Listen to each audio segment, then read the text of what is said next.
Baik, assalamualaikum warahmatullahi wabarakatuh.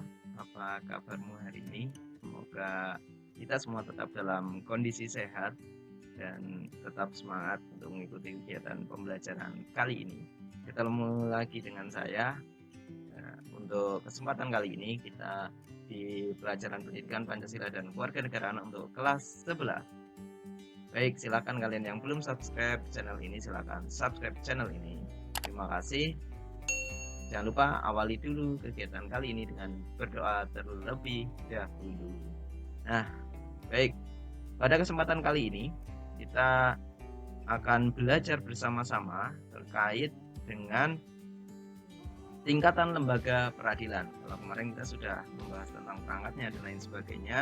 Di awal kita juga sudah belajar tentang macam-macam hukum. Nah, sekarang kita akan membahas tentang tingkatan lembaga peradilan yang tentunya ada di Indonesia untuk kelas 11. Nah, baik. Sebagaimana telah kita pelajari sebelumnya bahwa lembaga peradilan yang dimiliki oleh tentunya dimiliki oleh setiap wilayah yang ada di Indonesia. Nah, lembaga-lembaga tersebut tentunya tidak semuanya kedudukannya sejajar, akan tetapi ditempatkan secara hierarki atau bertingkat-tingkat. Jadi ada tingkatannya sesuai dengan peran dan fungsinya. Kalau kita lihat di sini nih, ada pengadilan tingkat pertama, ada pengadilan tingkat kedua, ada nanti juga kasasi. Kita lihat pengadilan tingkat pertama kalau di yang umum biasanya kita sebut dengan pengadilan negeri, lalu ada pengadilan tingkat kedua di atasnya dan ada kasasi di Mahkamah Agung. Nanti bagaimana tingkatannya, terus peranannya seperti apa kita akan lihat di sini ya. Nah, kita akan bahas yang pertama yaitu pengadilan tingkat pertama. Mungkin kalian sering lihat ketika kalian jalan-jalan di ibu kota kabupaten yaitu ada yang namanya pengadilan negeri. Itu adalah salah satu contohnya. Kita lihat nih. Pengadilan tingkat pertama dibentuk berdasarkan keputusan presiden. Pengadilan tingkat pertama mempunyai kekuasaan hukum yang meliputi apa? Yaitu wilayahnya satu wilayah kabupaten atau kota. Jadi setiap pengadilan negeri biasanya ada satu di setiap kabupaten atau kota. Nah, fungsi pengadilan tingkat pertama adalah untuk apa? Yaitu memeriksa tentang sah atau tidaknya penangkapan atau penahanan yang diajukan oleh tersangka, keluarga atau kuasanya kepada ketua pengadilan dengan menyebutkan alasan-alasannya. Jadi biasanya seorang tersangka kan ditangkap tuh, misalnya ada pencuri ditangkap. Nah, itu penangkapannya sah atau tidak. Nah, inilah yang memutuskan adalah pengadilan tingkat pertama. Wewenang pengadilan tingkat pertama adalah untuk apa? Yaitu memeriksa dan memutus sesuai dengan ketentuan yang diatur dalam undang-undang. Khususnya terkait dengan dua hal. Yang pertama yaitu sah atau tidaknya penangkapan, penahanan dan penghentian penyidikan atau penghentian tuntutan.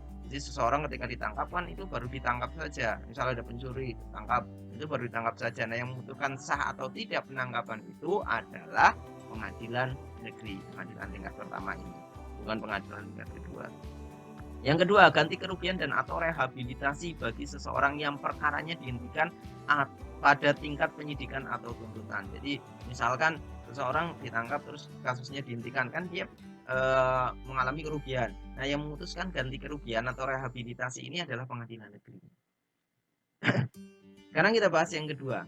Kalau tadi ada pengadilan negeri di wilayah kabupaten atau kota, nah di atasnya ada yang namanya pengadilan tingkat kedua atau biasa kita kenal dengan istilah pengadilan tinggi. Pengadilan tingkat kedua disebut juga dengan pengadilan tinggi yang dibentuk tentunya dengan undang-undang. Daerah hukum pengadilan tinggi pada dasarnya ini adalah meliputi satu provinsi. Jadi kalau pengadilan tingkat pertama itu satu kabupaten atau kota, nah di sini pengadilan tingkat kedua itu adalah wilayahnya satu provinsi, lebih luas ya.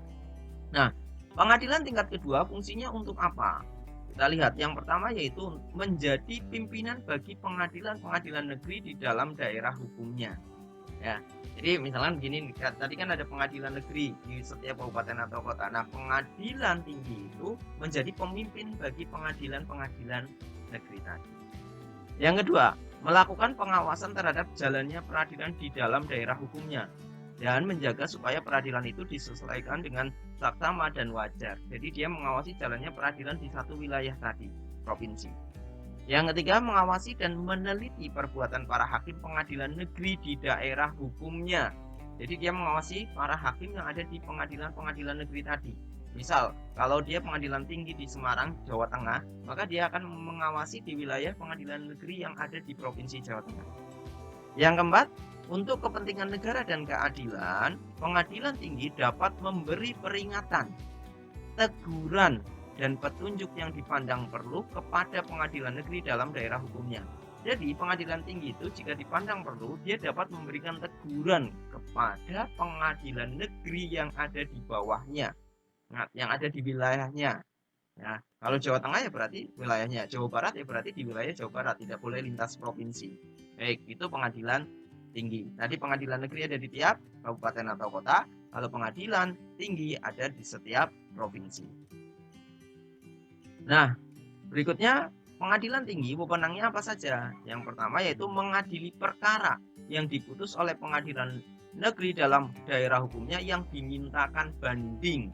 Jadi misalkan begini nih, di pengadilan negeri tersangkanya atau jaksanya tidak puas dan mengajukan banding, maka pengajuan bandingnya adalah di atasnya. Kalau wilayahnya Jawa Tengah maka ke Semarang, kalau wilayahnya Jawa Barat maka ke Bandung, seperti itu.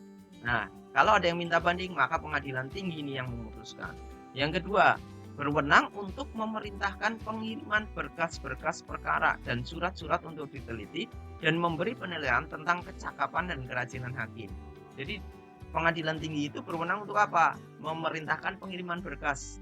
Ya, berkas-berkas perkara. Oh, misalkan tadi berkas perkara di wilayah pengadilannya diminta untuk dikirim, maka boleh itu. Nah, ini wilayah pengadilan tinggi. Terus berikutnya sekarang kita masuk yaitu kasasi. Kasasi dipegang oleh Mahkamah Agung sesuai pasal 24. Kita lihat di pasal 24A.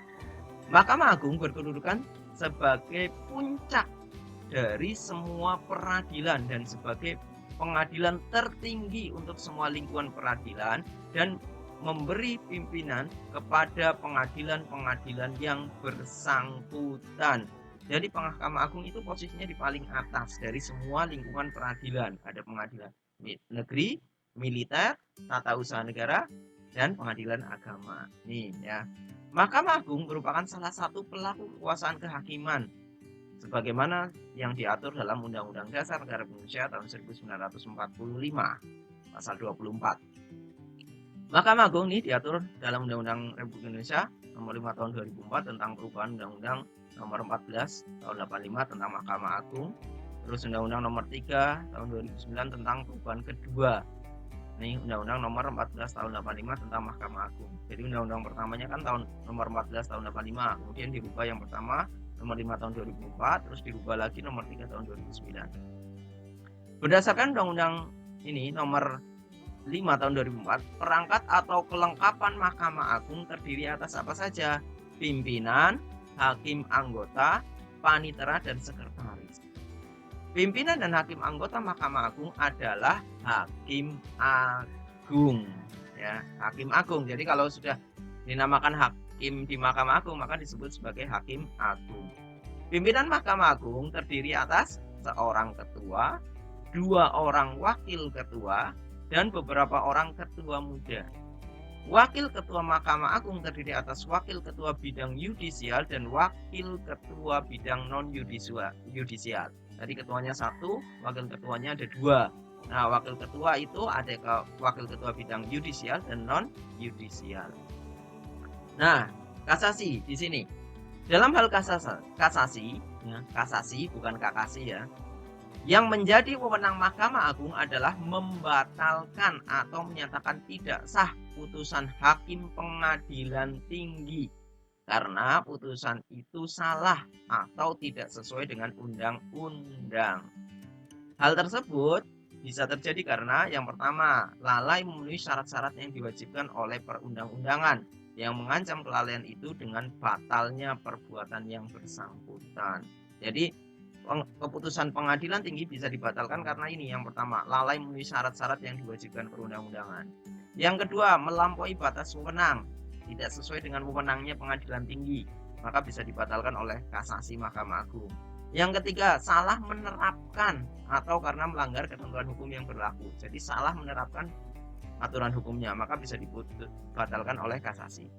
Jadi suatu kasus itu diawali dari pengadilan tingkat pertama, diadili di situ. Kalau tidak puas, maka diajukan yang namanya ajuan banding.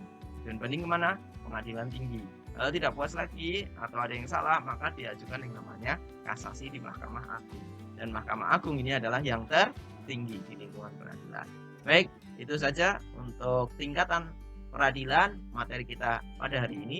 Semoga hari ini ada manfaatnya dan banyak salahnya saya mohon maaf. Jangan lupa kalian yang belum subscribe silahkan subscribe channel ini. Terima kasih. Assalamualaikum warahmatullahi wabarakatuh.